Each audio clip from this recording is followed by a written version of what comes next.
Hello, Assalamu alaikum. Hello, is I'm audible? Please respond me. Yes, you are audible. Yeah. Okay, my voice is clear to you? Yes, you're Okay, pretty okay, good. thank you for your kind response. So today I am very happy that today we all are happily gathered in this forum. May God bless you, all of you with wealth and prosperity. Without wasting my time, I begin my discussion. So first of all, regarding my introduction, the Facebook ID from which you have joined this workshop and received the responses as per you are entered into my WhatsApp group. So that particular my ID you can see about me on Facebook ID shortly. And thank you. I'm Usman here shortly. So let me start my today discussion. So as per schedule that I'm sharing with you people, that is our research, workshop contain two parts. In first part, we will cover the basic concept of the research uh, and research process. And in second main part, we will discuss how we enter the data, how we manage the data into SPSS. So let me start my discussion. So what is the research?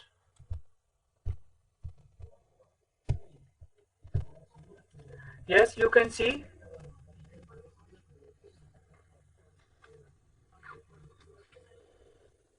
Is my screen is visible?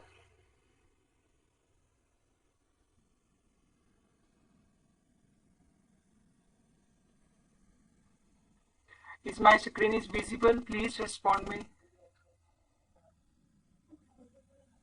Your screen is presenting. Yes.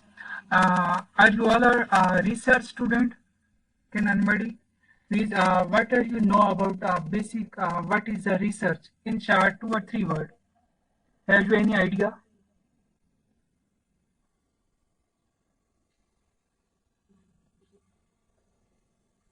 Simply, research is a process of finding solution to problems after a thorough study and analysis of the situational factors.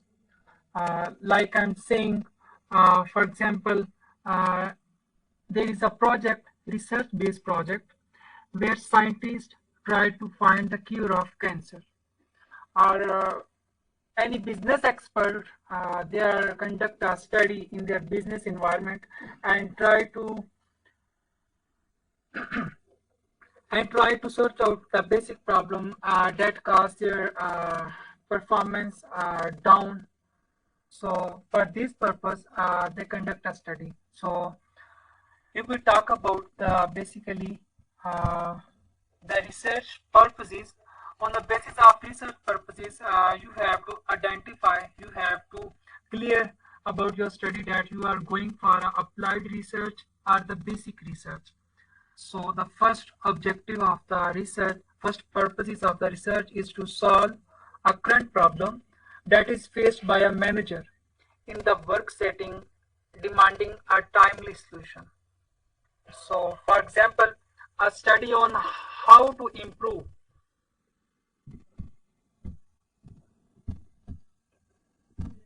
how to improve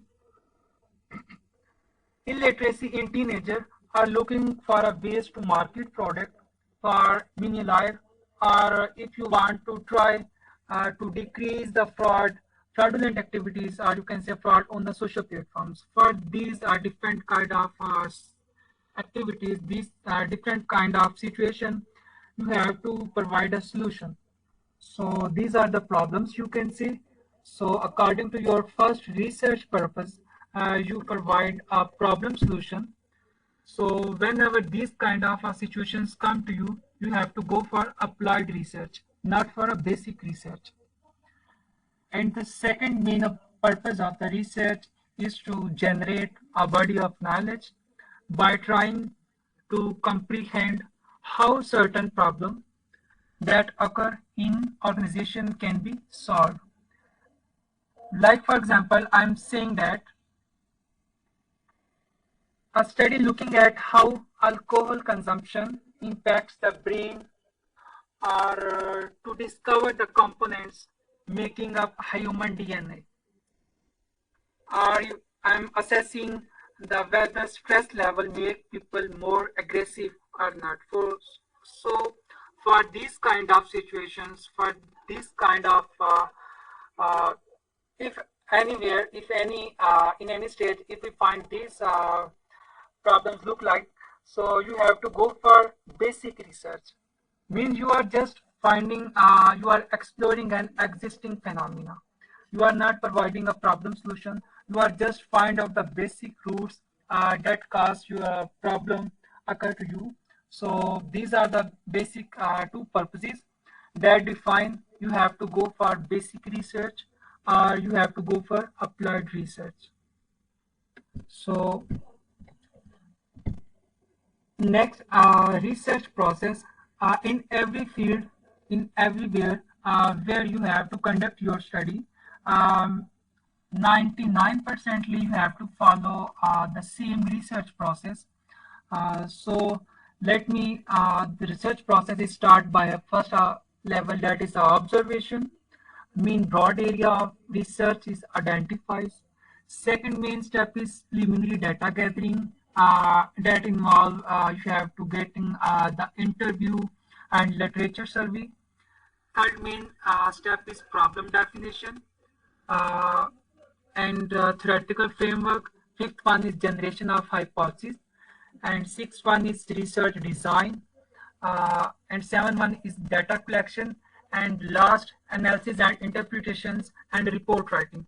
So for these purposes, you have to go through for SPSS. So let me start.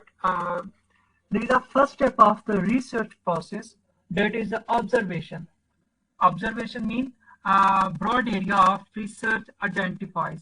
Mean you are a researcher. I am researcher here. Suppose I have find out my idea that I am working on my on existing problem in my circle. Just I am academic researcher, so I am just find out the best. I am add up some new knowledge on existing literature. So first of all, I have to decide my broad area. So problem currently existing in an organization setting that need to be solved.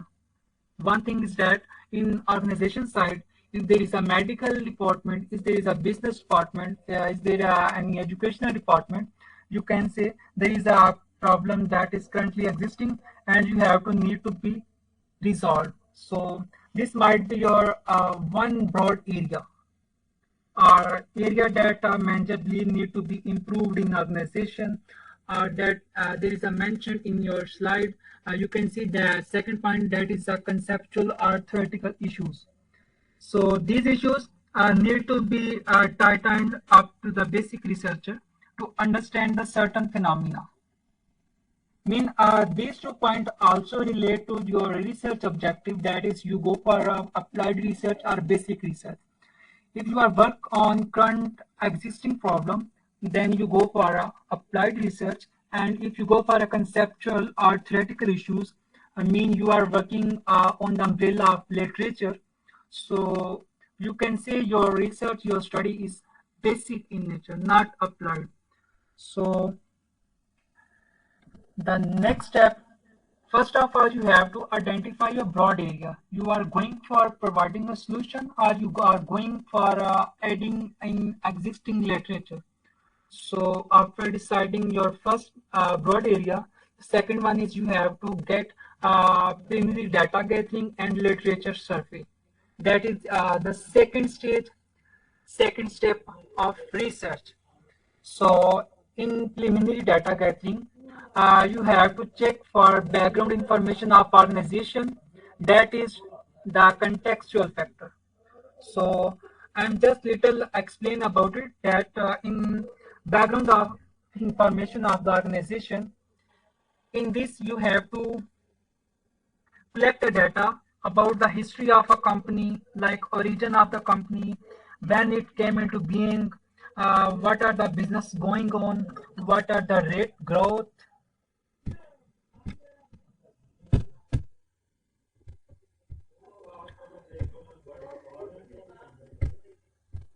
what are the rate of growth, who control that particular organization, what are the size of organization, how much number of employees working in that particular organization, what are the resources, you have to collect information regarding location, national, it's a national or multinational company, etc.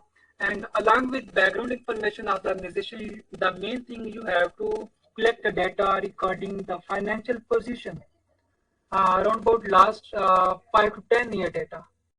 So for these purposes, you have to go for background information of organization that is in form of contextual factor. Mean you are providing a solution in your organization, so that's why you collect your data, background information of your organization. And second point is managerial philosophy. You have to know about the managerial philosophy of the company, company's policies, and other structural aspects. So, in that particular domain, you have to collect the data, like what are the roles and positions are working in your organizations, what are the different jobs level existing in particular organization, and along which we have to collect the data regarding how much number of departments working in that particular organization, what are the coordination system, what are the workflow system. So about these all factor information you have to collect in preliminary data gathering regarding the company where you provide your solution. And a third main point on which you have to gather the data is the perception, attitudes, and behavioral responses of organizational member and client system. So in preliminary data gathering, you have to go for collection of these type of particular data that I'm summarizing in front of you. And the second one, first of all, if you collect your preliminary data gathering, these are for if you are providing a solution to the organization, mean you are going for applied research. And if you go for a basic research, just you have to add on existing literature. So you have to conduct on second stage the literature survey. Uh, if you are doing a good literature survey, so it ensures that the important variable, a good literature survey ensure that important variables that are likely to influence the problem situation are not left out of the study. Mean you have to grab your problem along the particular factors that cause your problem. So important variables, along with important clear variables, a clear idea emerge as to what variables would be the most important to consider while providing your solution or while adding on existing literature.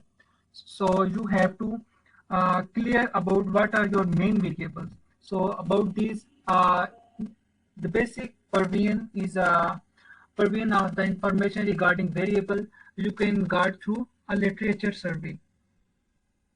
So literature survey help you to develop your theoretical framework and rest of your research.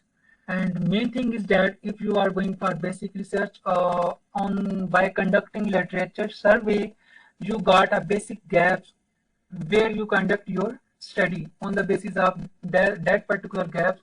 Like in academic department, in our master program, in our doctoral program, we are basically doing for literature survey. Like simply make one thing clear, there is a two degrees like internationally recognized, that is MPhil and MS. So in MS, basically the research that are conducted is in form of applied. Mean in MS, student are attached with any organizations and student go there and just search out what are the problem facing currently by the organization, and simply they provide a solution in MS degree. And in MPhil degree, They are just go through the literature survey and add some new knowledge in existing literature. So these are the second stage where you go how to go for in form of basic research or in form of applied research.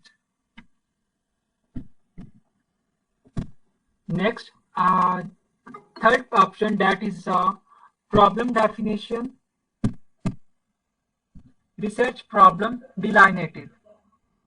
So in this stage, in third step of the research, you have to narrow down the problem from its original broad base and define the issues of concern more clearly. Mean, uh, in applied side, you have to search out that employees are demotivated in the organization. Just you have to decide a problem, and now you have to provide a solution. And in basic side of research, you have to just find out a gap that this particular theory is not completed. So by conducting a further study on that particular theory, you can complete it. So now you have to define your problem. Are you completing your study? Are you are you resolve your issues that is the employee that are not motivated? So you have to clearly define your statement.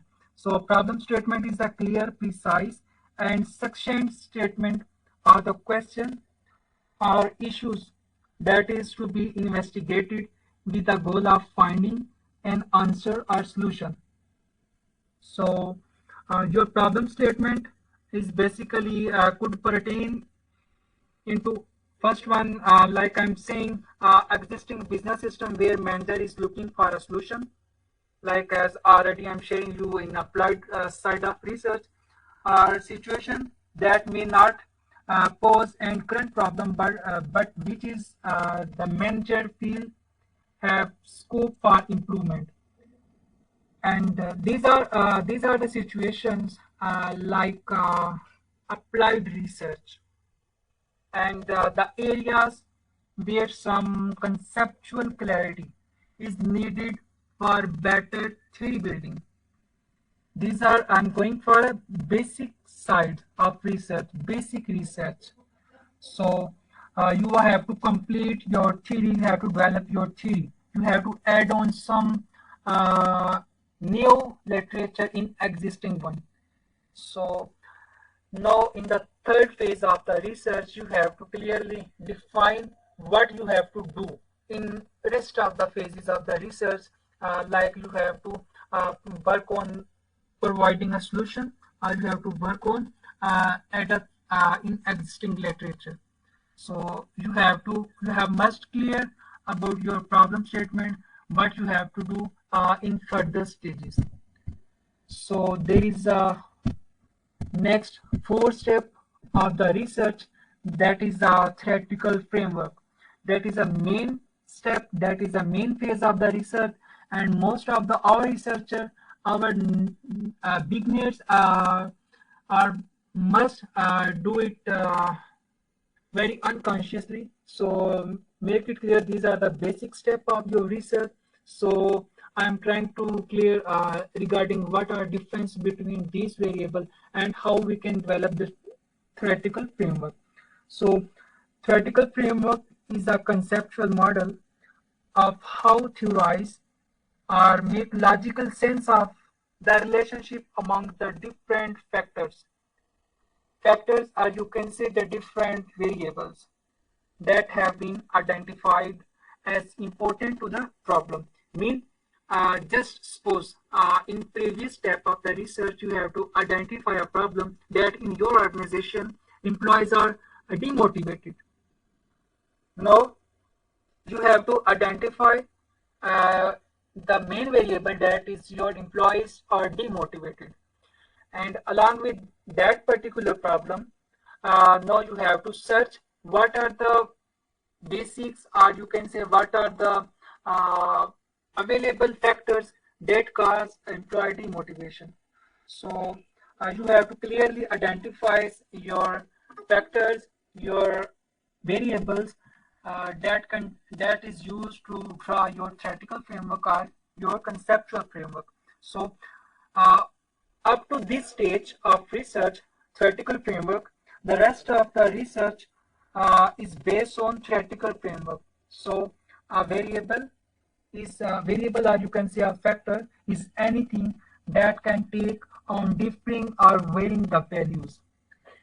In research, there is five to four or five variable types are used. So shortly, I am discussing with you what are these variables.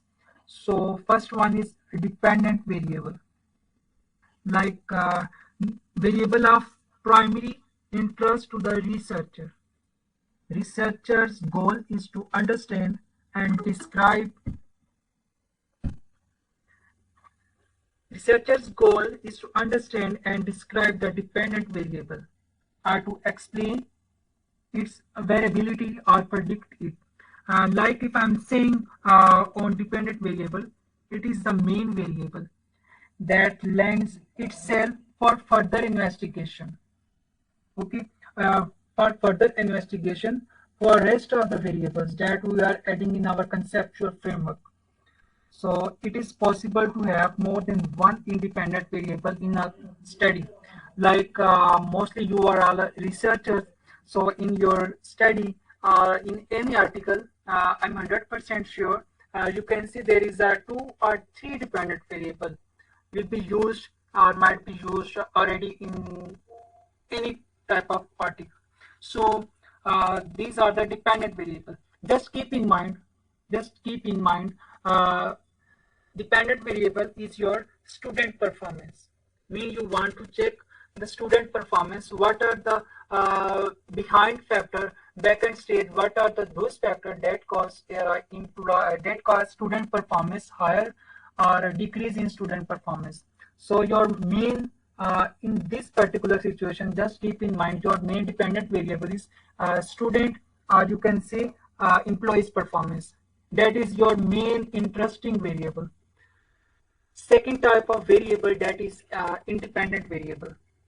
Independent variable is one that influence the dependent variable in either positive way or negative way. Like your dependent variable is performance. Uh, it might be a student performance or might be a employee's performance, and it depend on that I'm talking about the second variable, independent variable. And independent variables state that this particular factor, this particular variable affect your DV, your dependent variable, in a negative way or in a positive way. Just I'm giving you an example. The performance of employees is down due to misbehavior of their manager. So in this particular statement, the misbehavior of their manager is independent variable, and dependent variable is employees performance, decrease in employees performance. And third main variable is moderating variable. Moderating variable is a one variable that had a strong contingent effect on the independent variable and dependent variable relationship.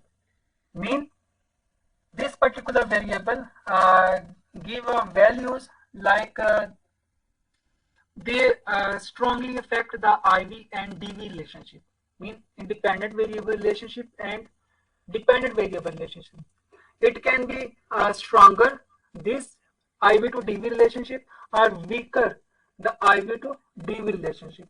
Like I'm saying, our previous example, that is the employee performance is decreased due to misconduct, misbehavior or misconduct of the employee's manager. So these are the relationship between IV to DV.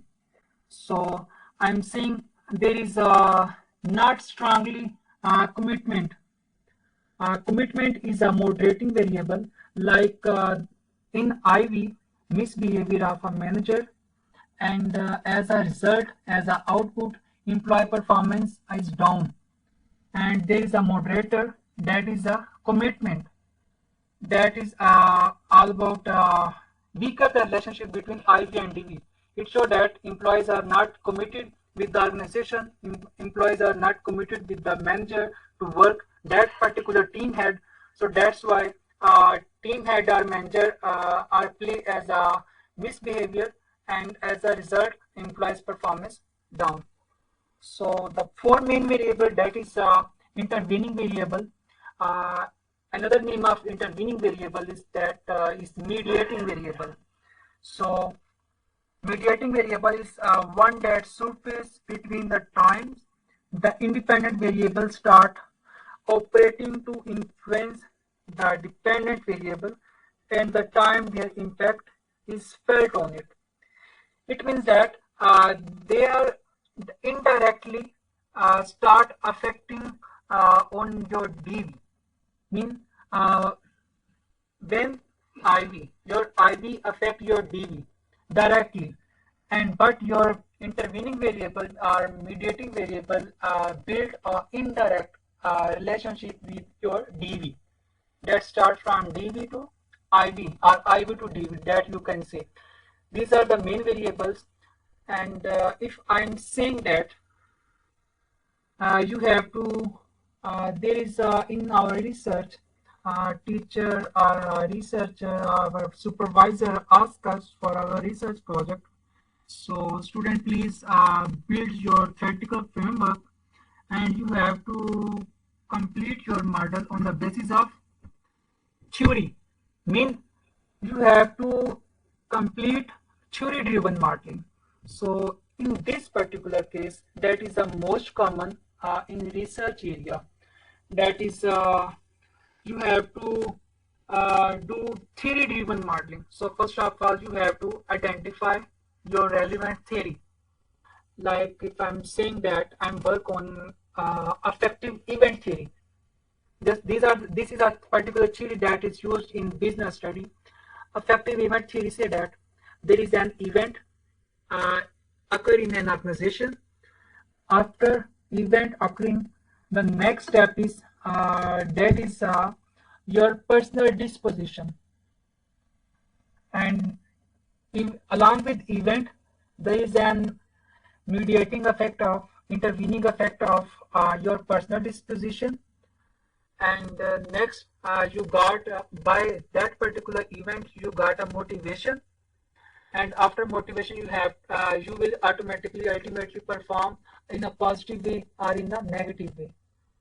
Just in short, uh, affecting event theory say that there is an event, along with event there is a direct or indirect effect of your personal disposition that leads you motivation, and in after motivation you perform in a negative way or in a negative positive way. So simply on the basis of your theoretical framework in that particular case, I'm going to just by exemplifying your theory driven modeling.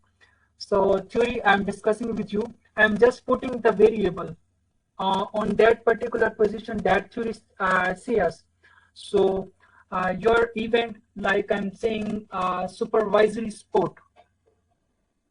Supervisory sport is an event that occur in the organization. Mean any supervisor support their employee, any supervisor support their subordinate. That is, I'm saying this is a independent variable. And next, I'm talking about personal disposition. Like I'm talking about myself. I'm just saying I'm not a proactive person. Like just I'm saying I'm energetic. So this is my personal disposition, that is add on the event, that is supervisory support from my supervisor. In just you have to bring a situation, your situation, that once you have to work with your supervisor on your research project, your supervisor is very supportive for you.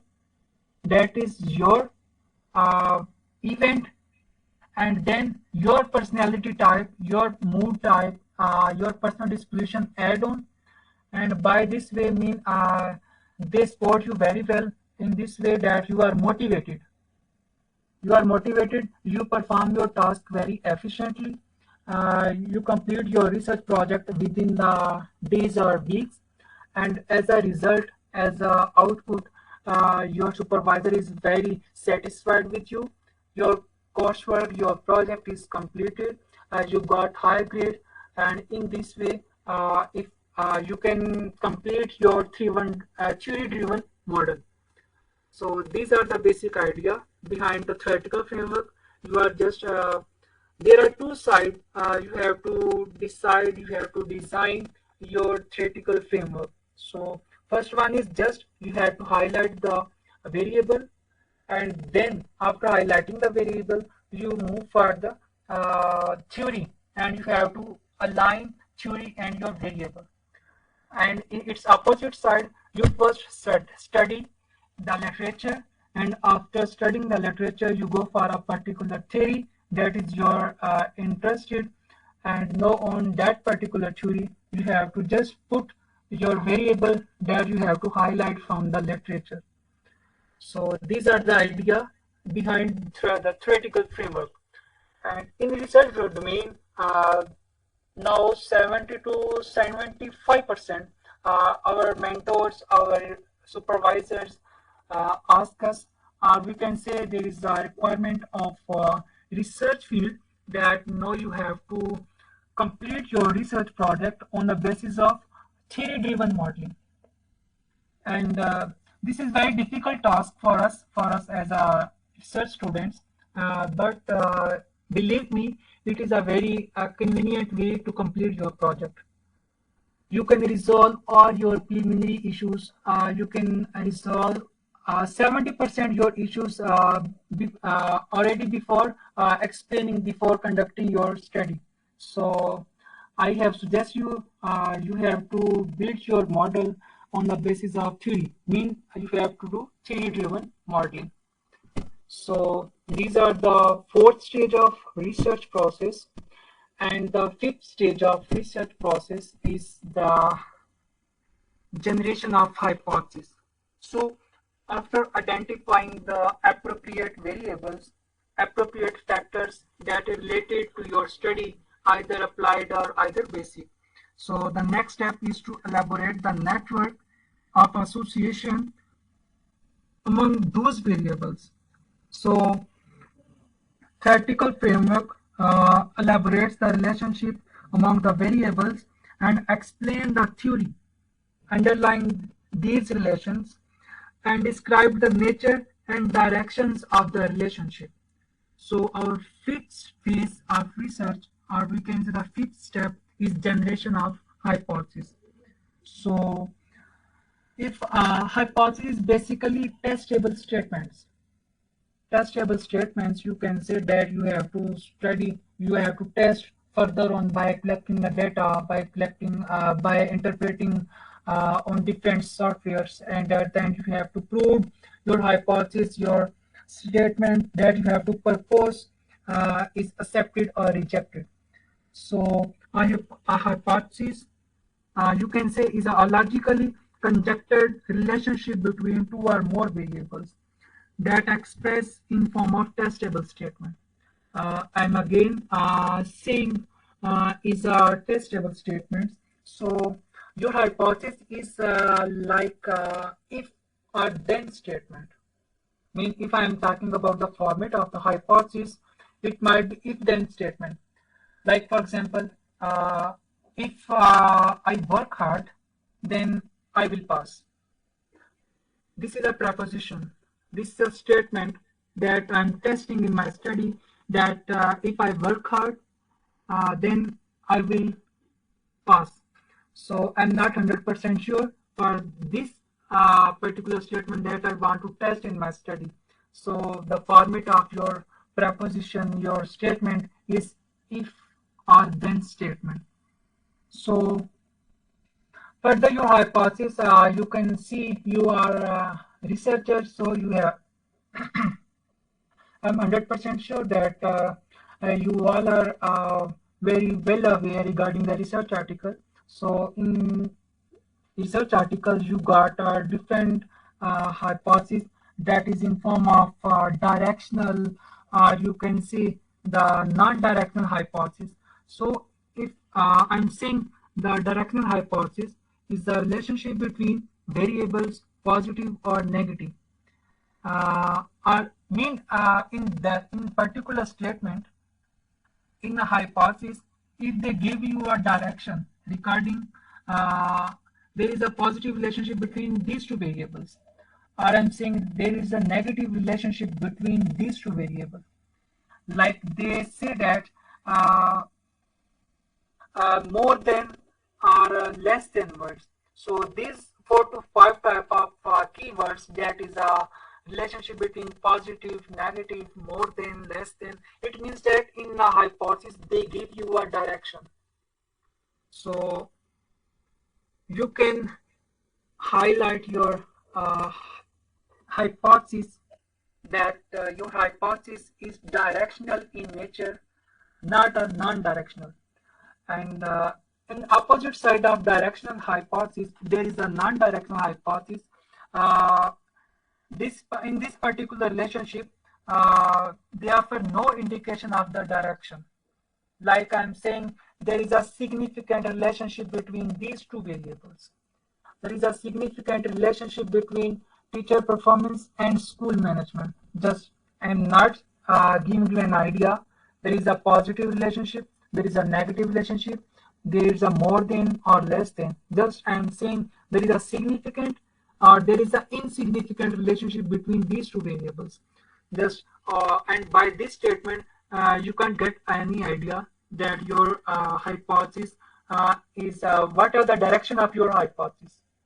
So mostly 100% in research articles you are seeing hypotheses are just come under the umbrella of these two types. They might be directional hypothesis or they might be non-directional hypothesis. So the next I want to discuss the basic types of the hypothesis. So the basic types are, I'm saying the null hypothesis that must be rejected in our study. It means that we have to develop a null hypothesis. It might be, it is one hypothesis in your study that is null, and in opposite side there is a alternate hypothesis. There might be a 2 or 3 or it might be so on. So there is a number of alternate hypotheses, but your null hypothesis is single in your study. So null hypothesis is a statement that state a definitive exact relationship between two variables. Null hypothesis states that population correlation between the variable is equal to 0. Mean if I'm saying there is a positive relationship between student performance and teacher coordination, this is an alternate hypothesis. This is not a null hypothesis. Not null hypothesis means not. You must have to be rejected. You must prove that your null hypothesis is rejected. So I'm saying that there is no relationship between student performance and teacher coordination. Just I'm suppose. So these are the example of null hypothesis. And on the opposite side, you go for alternate hypothesis. So it is a complete opposite to the null hypothesis. Alternate hypothesis is a statement that expressing a relationship between two variables. So it might be 2 alternate hypotheses in your study, or 3, or 4, or so on. So that's all about the 5th stage of your research. That is generation of hypotheses on the basis of your identifying your variable, or you can say on the basis of your conceptual model that you have to be that you have drawn on your previous stage. So let me move on the next phase of the research, that is talking about the research design. So in short, keep in mind your research design, either you go for a basic research or either you go for a applied research, whatever your domain. But your research design contains 5 main elements.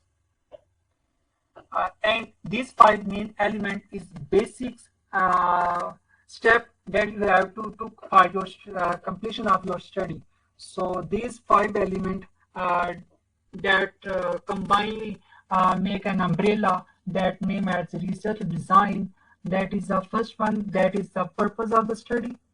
Second main element of the research design is type of investigation. Third one is study setting. Fourth one is unit of analysis. And fifth one is time horizon. Keep in mind, in your research proposal defense, you can see in your research project defense, whatever, where you present your proposal, research project, there is 30 to 40% questions that arise from your research design. So, 90% student answered their questions 100%, but they are not able to answer the question regarding that come from research design. So please, I'm not saying that you are here for learn 100%. Later on, after this workshop, you may explore the research design in a very detail and confirm your basics regarding this one. So the first step, first element of the research design is you have to define your purpose. What are the purpose of your study? So there is an exploratory study, descriptive study, hypothesis testing, and case study analysis. So just I'm giving an overview. Uh, you are conducting your study. You have to highlight your purpose, that is exploratory study. What are the exploratory study?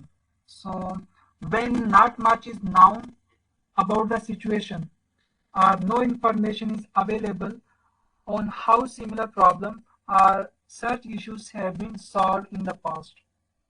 So to better comprehend the nature of the problem, since a very few study might have been conducted in that particular area. For example, you are just giving you a solution to a problem like employee demotivation. So if there is any business student, they can know that 100%, I'm not saying right, but 90% in research, they provide a solution regarding why employees are demotivated on applied side. And if I'm talking about the basic side of the research, so there is a theory, like development of a theory or sport of a theory, or we can say accomplishment of any theory. They go for a further study on literature side. So you have to clearly state your purpose, that is your exploratory. And the second one is descriptive study. Descriptive study is your purpose of the study is uh, when there is some phenomena in front of you and you just want to explore it. Means you have to describe the certain phenomena in basic side or in opposite side, that is the applied side. You just want to explain. You must have to highlight what are the problems, hidden problems. And the third main purpose, that is your study might be hypothesis testing, that you are know about what are the hypotheses, how we develop, and what are the purpose. These are the type of might be purpose in your study.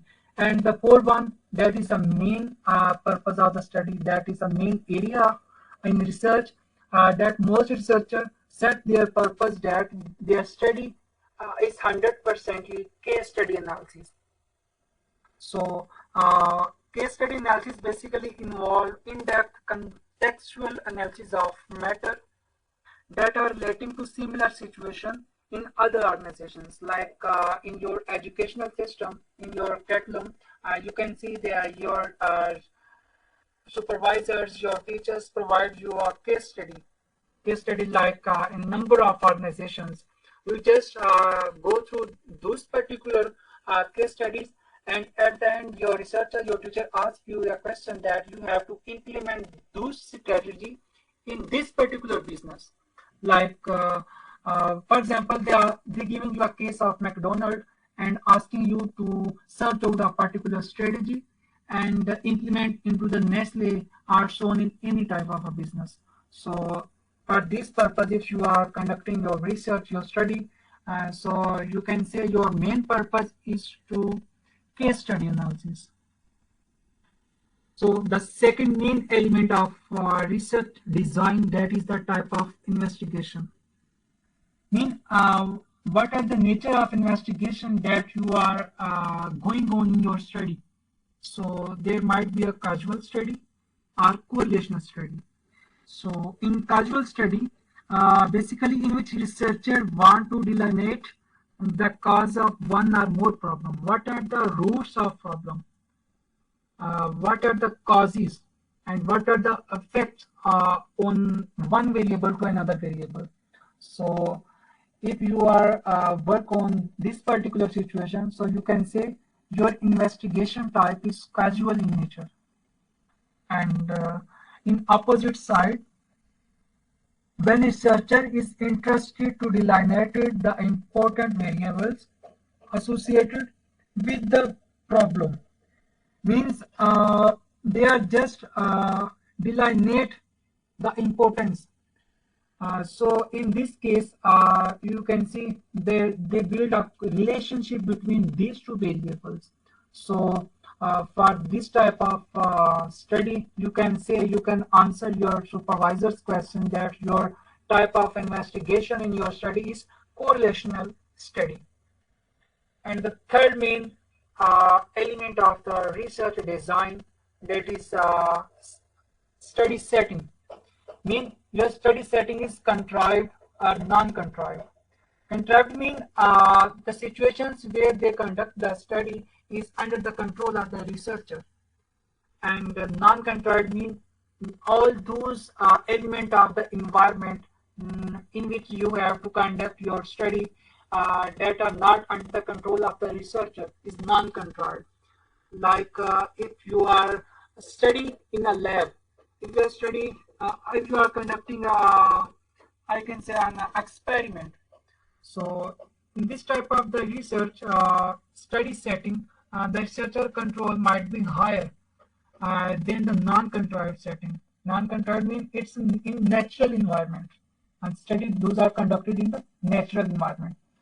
So the next element of the research design, that is the unit of analysis. This is a question, this is the main point on which every researcher, every supervisor, every examiner can ask you what is the unit of analysis in your study. Mean what are I'm sorry, on where you conduct your study, from where you collect your data, what are the analysis, what are the unit of analysis in your study. Are you conduct your analysis on individual, are you conduct on dates, are you conduct on groups. So you have to clearly mention, you have to very precisely answer the supervisor questions that your unit of analysis might be individual, might be dates, might be group. It means that if you collect the data from each individual and treating the each individual response as an individual data source, then you answer the question that your unit of analysis is individual. And if you study two persons interactions, mean supervisor subordinate interactions one, then in other department there is an other supervisor subordinate interaction is a second one, and on third one, and so on. So by this way you can answer your question that your unit of analysis is individual or might be dates or groups. And the last element of the research design, that is a time horizon. Clearly you have to answer this question also under the umbrella of research design, that you are studying is going on cross-sectional studies or longitudinal studies. So in time horizon, a cross-sectional study means you collect the data just once, perhaps over the period of days, weeks, or months, in order to answer research questions. And in its opposite side, there is the longitudinal studies. In this particular side, data on a dependent variable are gathered on two or more points in time. Mean in cross section you just collect the data once, and in opposite side you may collect your data on your main variable, that is a dependent variable, uh, at two or more points in time to answer your research questions. So these are the fifth phase where you highlight these five elements of your research, and it is basically the sixth phase of the research. These five elements, these are might be in your basic research or in applied research. So the next is we have to discussion on the variable and the scales. So very shortly, let me simply you can see there is two type of variables. Except whatever we are discussing, that is independent or dependent, moderator, mediator, or intervening. So there is a two type of variable. Keep in mind. First one, I'm saying like subjective nature variable, and the other one is objective nature variables. So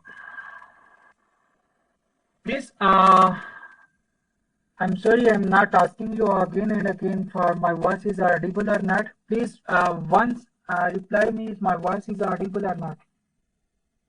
Your voice is really good. Okay. Okay. There are two types on the basis of variable natures. One might be your subjective nature variable, and other one is your objective nature variable. So keep in mind, in your finance, accounting, the variables are mostly in objective nature. One can ask me how it can. Just simply like you are measure the liquidity. Liquidity is a variable. You are measuring the growth. You are measuring the depreciation levels, audits, and so on. So whatever the variable data in accounting or in finance or in a mathematical, so simply you just collect the data. After collecting the data, uh, you adapt a particular technique or formula, and after running on your collected data, you just answer, you just state your results just by applying a statistical or mathematical formula or the technique on objective nature variable. This is a one side of variable, and if we are talking about, uh, let me share my screen.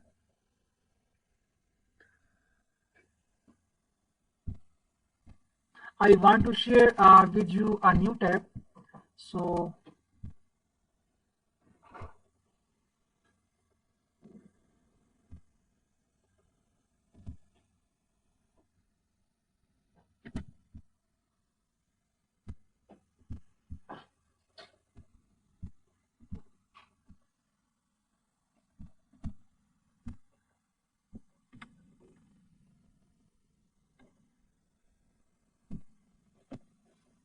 yes, can you see my screen?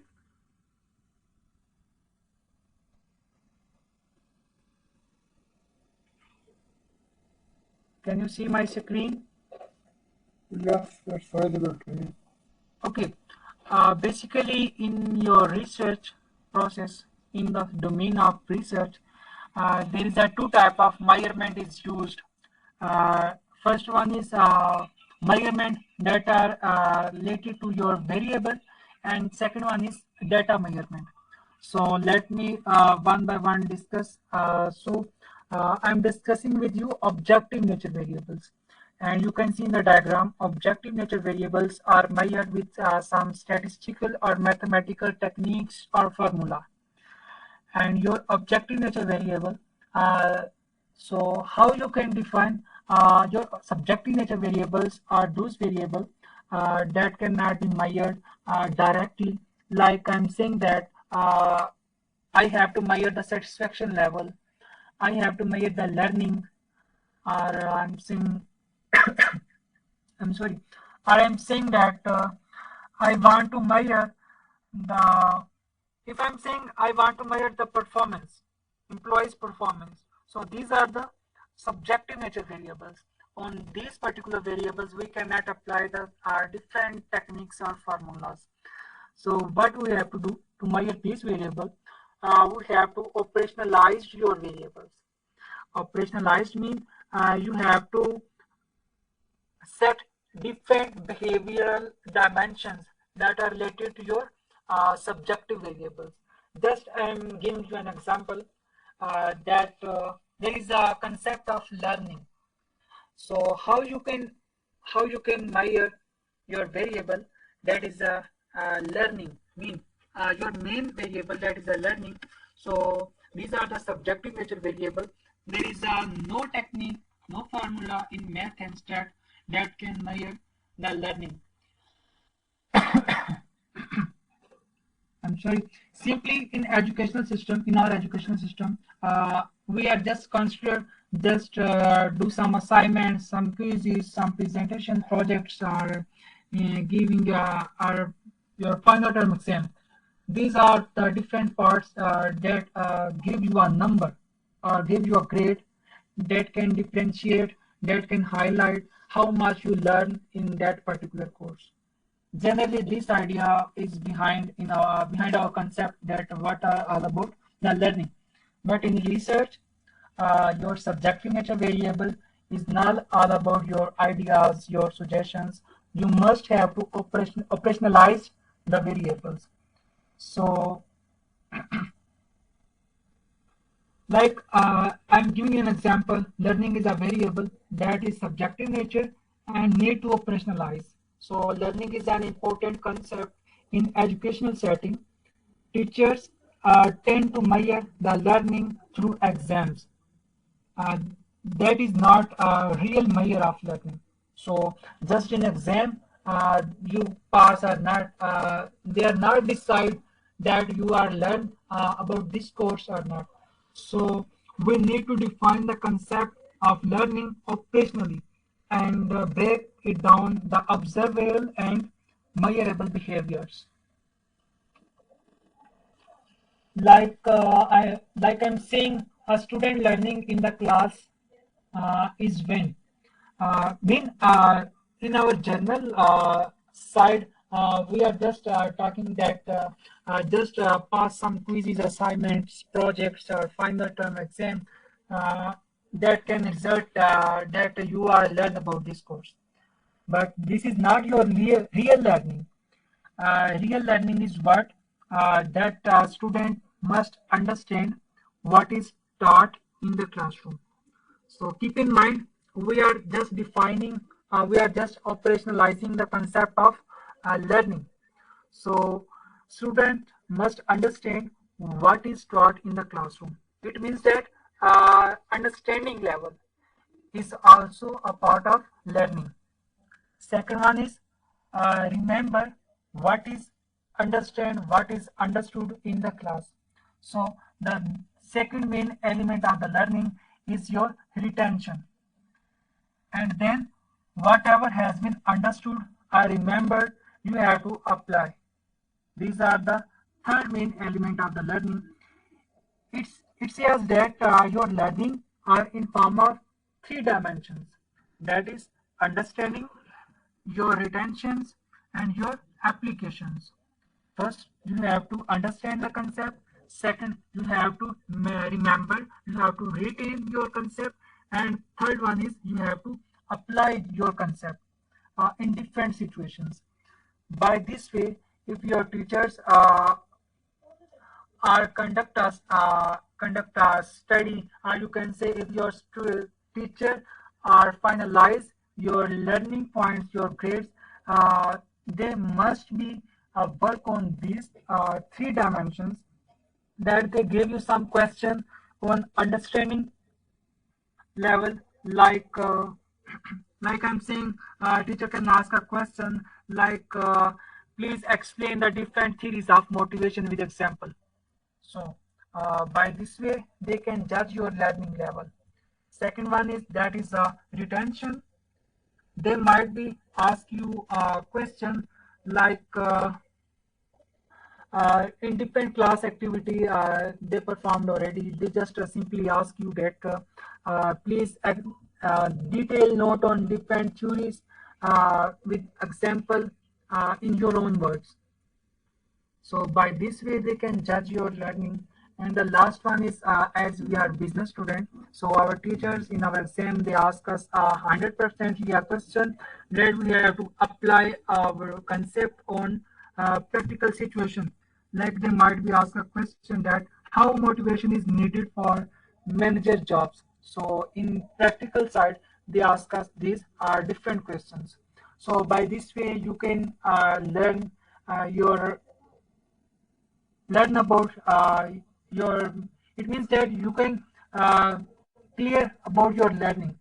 A teacher must be involved these three dimensions of the learning in their teaching patterns, and so on. At the end of the result, they can highlight, they can state that these are the numbers and these are the order of the student that learned a lot or more than or less than. So on the basis also, as on in business, these subjective nature variables, you business student 100%ly see that there is a portion. I think 100%ly there is a portion in methodology part of a research article, and on first step of reporting your methodology, you have to highlight that uh, this variable is measured by ABC author that developed the 5 item scales uh, on 2012, or you can say on 13, and so on. So by this word, you have quote the references of the scale along with the author who developed those particular scales. So if I am giving you an example, like I'm sharing you one more screen with you people, uh, look like this one.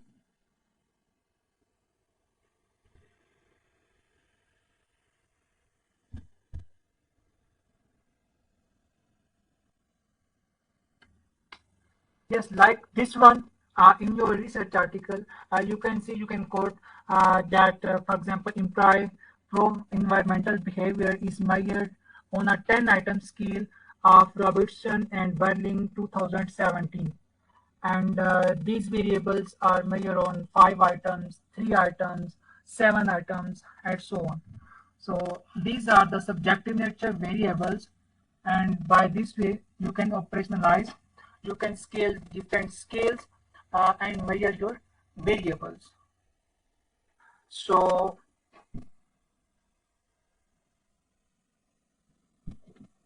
let me move on the second portion of the measurement, that is regarding the data measurement. So you can see on screen that data measurement, basically you have a two form of data, that is quantitative data and qualitative data. In quantitative data, you can see there is a interval or ratio. These scale are used, and in qualitative data there is a nominal and ordinal scales. These are four different types of scale that are used to measure the data. So I think so we are not wasting time on discussion of these data measurement variables. These are very basic, and hope so you all have a clear understanding. So let me move on the next stage of research process. So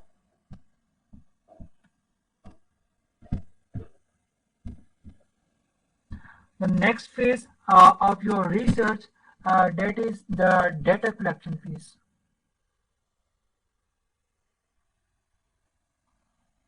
In data collection phase, that is your sixth phase. First of all, you have to decide your population. where you conduct the study. Like population is the entire group of people, event, or thing of interest that the researchers wishes to investigate. Mean, just keep in mind, my population is banking sector of Pakistan. Just next, you have to decide your population frame. In population frame, you have to list all the elements in the population from which the sample is drawn. Mean, first in population, I have decided the banking sector of Pakistan. Next, I have decided my population frame. I'm just collecting the data from branch managers, or we can say regional managers, or uh, top management. Just I have set my frame of population, and then there is a word that is an element. So a single member of the population, that is called element. And from population we draw a sample. So what are the samples? Sample is a subset of population. It comprises some members selected from it. And from sample, as we have set our population frame on population, there is a sample frame that we have decided, that we have drawn on the sample. That is, we have drawn from the population. So, and each member, each factor, each aspect of your sample is called subject. Mean a single member of population is called element, and a single member of your sample is called subject.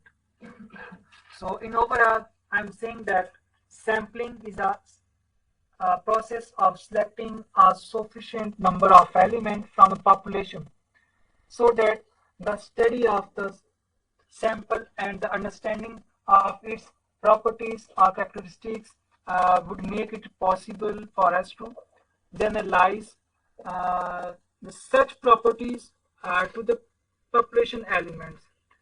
So you can next is a different type of sampling technique, that is a probability sampling and non-probability sampling. Uh, Due to time shortage, just I am giving you an overview. What are these sampling techniques? In probability sampling technique, there is a, like I'm saying, systematic sampling, stratified sampling, clustered sampling, area sampling, or double sampling. These are the different sampling types that come under the umbrella of probability sampling. And on the second side, that is a non-probability, on which we use convenience sampling, purposive sampling, included judgmental and quota sampling. These are the different sampling techniques we have used to select. You have to use to decide your sample, to collect your data, from where you collect the data. Next is you have to decide your sample size. Keep in mind there is a two ways that can help you to decide your sample size. First one is you can use the rule of thumb, and second one is Morgan's table. Morgan's table uh, tells you that if your population number is suppose 1000, then your sample size is suppose like 200. Means you just check your population number and see on the Morgan's table, and on your number, your population number, in front of that particular row, you can check that your sample size is clearly mentioned. So if you have to need that particular Morgan's table, so you just Google on it. You can easily collect from your Google ID. So the next is the data collection method. First of all, you have to decide what data you have to use in your study. That might be primary data, secondary data, cross-sectional data, categorical data, or might be time series data or spider data. So these are different type of data that is relevant to your study. And next you have to select the different data collection method, that is literature source, it might be survey, interviews, might observation, experiments, document records, etc. and so on. So these are the basics data regarding to data collection in the sixth phase of research. So let me move on the next, that is analysis and interpretation of the data. So I think so our first part is about to end, and now there is a second part that is all about the SPSS. So I think so a number of people joined in the earlier, so later on might be there is my voice issues or some other problems, so they left me. So please, if you have any question in part 1, that is basics of the research process, you can ask me. If you have recently you have a problem regarding we have to continue our session, so then also you can ask me. We can restart our session in 5 to 10 minutes breaks.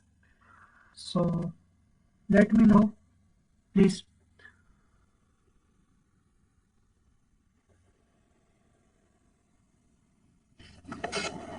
There was one question for me, and Yes, control and non-control. Control and control. Could you please little describe this example of these two, these two?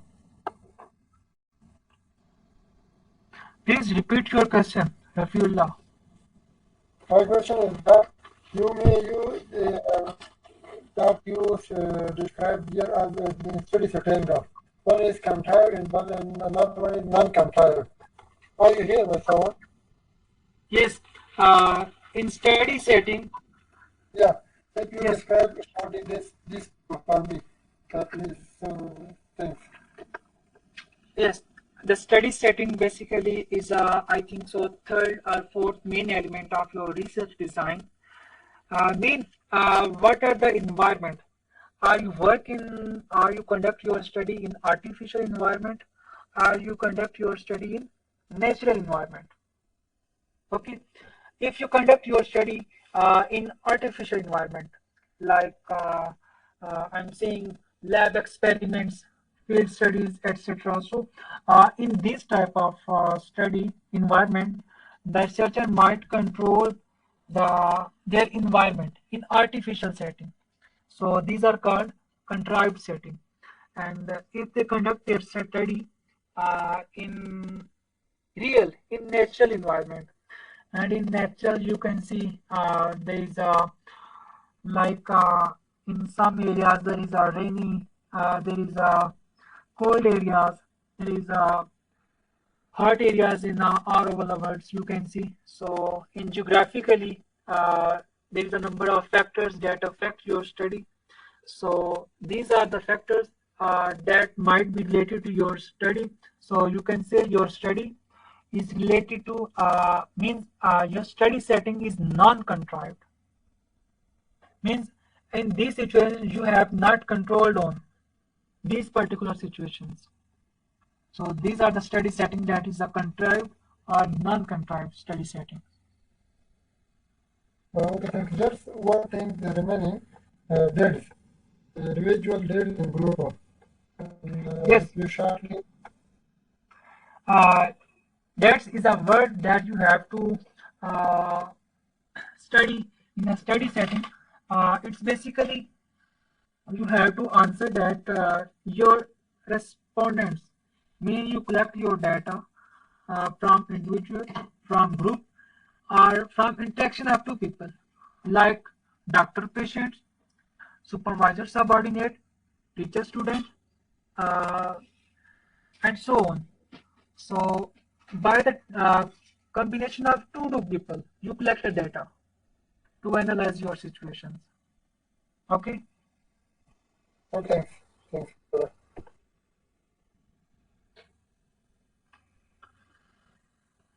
Okay, let me know. Are you able to continue the part 2, or we will shift on another time? like tomorrow. Please confirm me.